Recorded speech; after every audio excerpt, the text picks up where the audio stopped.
dadku way isu soo raacayaan dhammaantood waxay u imaanayaan baa la yidhi nebi aadam calayhi salaam waxay leeyihiin aadamow anta abalbashar basharkoo dhan ayaad aabba u ahayd ilaahay ayaa gacantiisa kugu qalqay ruuxdiisa ayuu kugu afuufay malaa'igtaa la amartay ayaa la amray inay kuu sujuuddo fadli iyo wanaag iyo qiimo ayaad leedahay waad u jeeddaa rafaadkii dhibaatada maantana haysato ilaahay agtiisa maanta nooga shafeec garaadadaada wax aan ku helno ilaahay noogu tag subxaanahu wa tacaala aadam wuxuu leeyahay xanaaqa ilaahay maanta uu xanaaqi weligiis ma xanaaqin mana xanaaqi doono aniga maanta ilaah weji aan ku hortaga melihi subxaanahu wa tacaala wallaahi geed ha cunin leeyiri ayaan cunay kiiskaas ayaa meel ii yaala maanta waxaan ilaah kula hortaga ma laha icmaduu ilaa hayrii war qofaan ani ahayn aada qofaan ani ahayn raadiya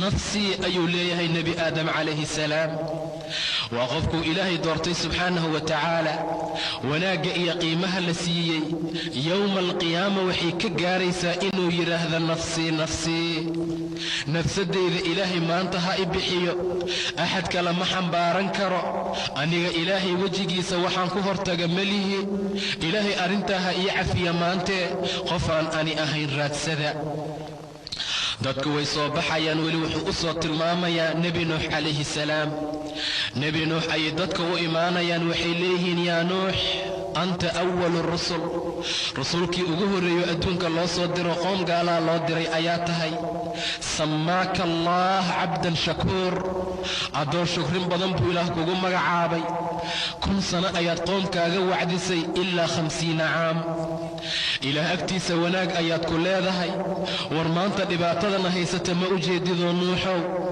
rafaadkii mashaakilkan ku sugannahay ma u jeedid miyaa jahannama dhinacayna inay tahay ma u jeedid miyaa qoraxda inna loo soo dhoweeyey ma u jeedid miyaa ishfac lanaa ilaa rabbik ilaahaaga nooga shafeec maanta dadka meesha ha laga kala xukmiyo ee ilaahay markaa noogu tag nebi kastaa dacwad ayuu lahaa buu yidhi dacwadeedii fursaddayda qoomkayga ayaan ku habaaray waa markuu yidhi rabbi laa tadar cala alardi min alkaafiriina dayaar ilaahayow halgaal adduunka ha oga tegin maanta waxaan ilaah kula hortaga melihi icmaduu ilaa hayrii nafsii nafsadeyda maanta allah i bixiyee qofaan ani ahayn aada icmaduu ilaa ibraahiim war nebi ibraahiim aada waayo waa saaxiibkii iyo khaliilkii iyo wadaygii ilaah subxaanahu wa tacaala dadkoo dhan way soo baxayaan waxaa loo imaanaa nebi ibraahiim calayhi salaam waxay leeyihiin ibraahiimow waxaa tahay qofkuu ilaahay doortay ilaahay ayaa saaxiib kaa dhigtay war ilaahay maanta nooga shafeec ilaahay maanta agtaada ama garaadadaada wax aan ku helno war wejigaaga maanta wax aan ku helnee ilaahay u tag rafaad iyo dhibaato iyo mashaakil ayaana saaran makhluuqa meesha ha laga kala xukmiyo dadku waa dhididayaan rafaad iyo dhibaataa ku sugan maca daalika ayuu leeyahay war ilaahay aniga saaxiib ayuu iga dhigtay laakiin 3 been ayaan sheegay intaan adduunka joogay maanta ilaahay hortiisa ma tegi kari ana wa ana khaliilun min waraa'i waraa midka ugu dambeeyaan ka sii dambeeya ayuu leeyahay nebi ibraahiim calayhi salaam war qofaan ani ahayn raadsada 3 beenuu sheegayna waa mar xaaskiisii ay la socoto malik jabbaar ah oo yidhi waa walaashay marna waa markuu yidhi asnaamtii markii la jajabiyey bal facalahu kabiiruhum haada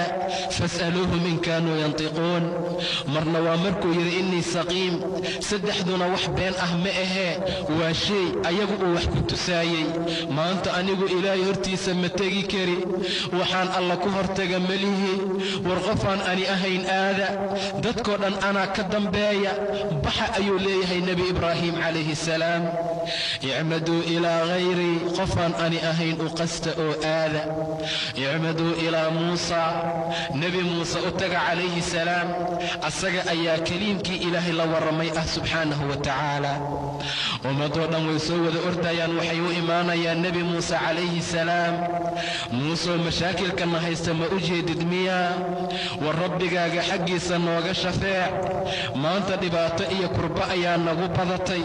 dhibkii iyo rafaadkii maanta waxaanan xamili karin ayuu gaaray.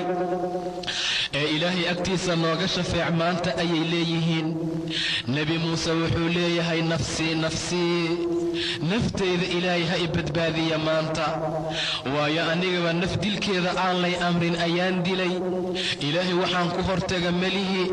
war qof aan ani ahayn aada, icmaduu ilaa ciisa calayhi salaam. nebi ciise u taga ayuu leeyahay calayhi salaam.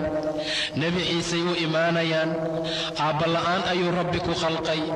dadka ayaad la hadashay adoon hadal gaarin filmahdi wa kahal. waxaad jira indhala'aanta ku dhashaad daawayn jirtay, baraska iyo mashaakilkaad daawayn jirtay. waxa dhintay ayaad alla dartii ku noolayn jirtay ama ilaahay idinkii.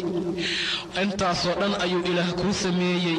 sharaftaada maanta wax aan ku helno ee ilaahay nagala hadal. ma noo jeedid miyaa ciisow dhibkii rafaadkana haysta? mashaakilkii dhibka aan ku jirna ma u jeedid miyaa? icmaduu ilaa hayri ayuu leeyahay nebi ciise calayhi salaam. anigaba ani iyo hooyaday ayaa nala caabudoo ilaahyana ka dhigtay. kiiskaas ayaa meel ii yaala. ilaahay waxaan ku hortaga melihi. war qofaan ani ahayn aada, icmaduu ilaa muxammadin sala allahu calayhi wasalam.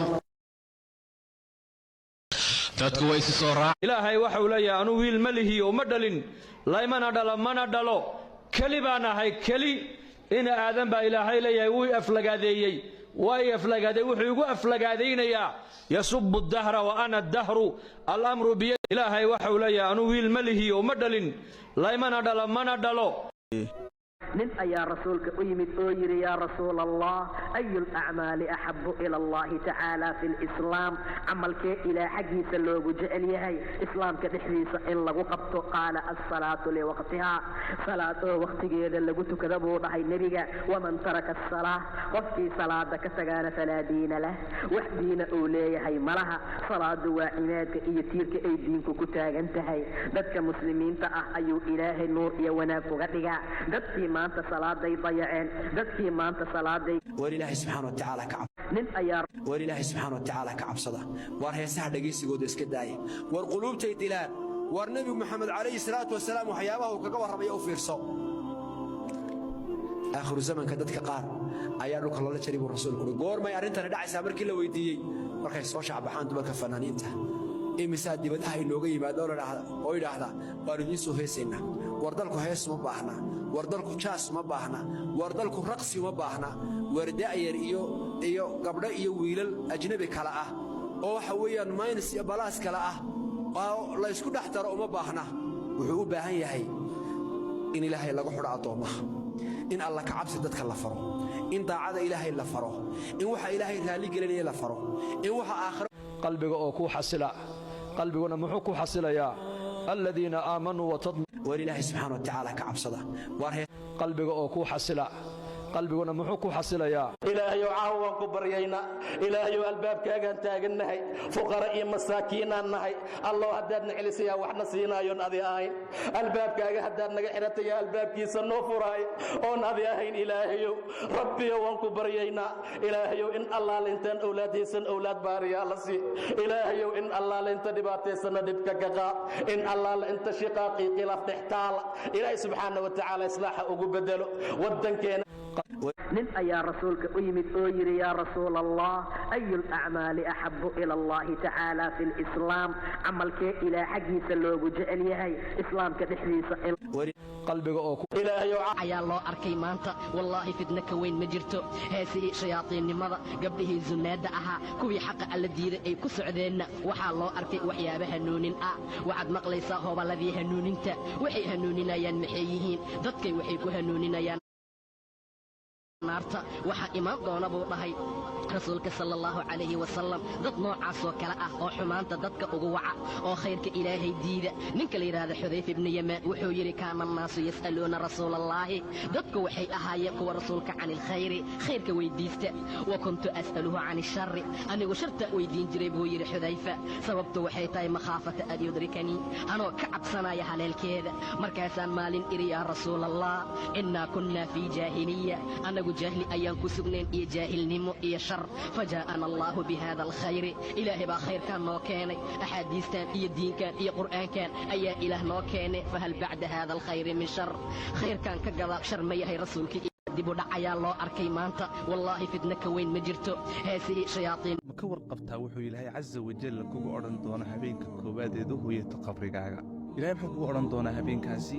aad kowsanayso noloshii barsakha ee u dhexaysay nolosha adduunyo iyo nolosha aakhiro ee janno ama naara nolosha u dhexaysay barsakha habeenka aad kowsatay ilaahay casa wajalla muxuu ku odhan doonaa habeenka aad ciddii aad jeclaydoo dhan aad ka agdhowaydoo dhan mar kasta aad jeclayd inaad u dhowaato aad la degganayd waalidkaa walaaladaa xaaskaagii carruurtaadii sariirtaadii yareeda tiranayntaad ka timid ciidda lagu kuglay ee dhinacaagu ciidda dul yaallo habeenkaasi maxaa alla casa wajal ku odhan doonaa ilaahay wuxuu ku odhan doonaa cabdii addoonkaygiyow rajacuu wa tarakuuk way noqdeen oo way kaa tegeen wa fi turaabi dafanuuk ciiddayna kugu aaseen walow dalluu macaka maa nafacuuk xataa hadday kula joogi lahaayeen kuma anfaceen buu alla leeyahy casa wajal allaahu akbar walam yabqi laka ilaa anaa cidi kuma hadhin buu alla leeyahy casa wajal ilaa aniga mooye wa ana alxayu aladii laa yamuut anna waxaan ahay ka nool aan dhimanaynin markaasi allaahu akbar ilaahay xidhiidhkiisa aynu wanaajinno intaynu nool nahayna aynu iska horraysiinno wax wanaagsan oo mugdiga qabriga inoo iftiimiya ilaahayna raalligeliya suu innagana inoogu naxariisto biidnillaah